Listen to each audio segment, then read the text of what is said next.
আসসালামু আলাইকুম। প্রিয় চাকরি প্রত্যাশীরা, আশা করি সকলে ভালো আছেন এবং সুস্থ আছেন। আর আপনাদের মাঝে নতুন আরেকটি নিয়োগ বিজ্ঞপ্তি নিয়ে হাজির হলাম। আর আজকে নতুন আরেকটি নিয়োগ বিজ্ঞপ্তির কথা বলবো, সেটি হচ্ছে 166টি বিভিন্ন পদে বস্ত্র ও পাট মন্ত্রণালয়ের অধীনে বাংলাদেশ রেশম উন্নয়ন বোর্ডে একটি বিশাল নিয়োগ বিজ্ঞপ্তি প্রকাশিত হয়েছে। আর এখানে বিভিন্ন পদসংখ্যায় আপনারা আবেদন করতে পারবেন।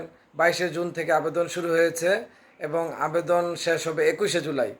এর মধ্যে আপনারা আবেদন করে নিতে পারবেন এবং আবেদনের যোগ্যতা হচ্ছে অবশ্যই আপনাকে মাধ্যমিক স্কুল সার্টিফিকেট মানে এসএসসি পাস থেকে স্নাতক ডিগ্রিধারী যারা আছেন তারা এখানে আবেদন করতে পারবেন এবং আবেদন অবশ্যই অনলাইনে করতে হবে।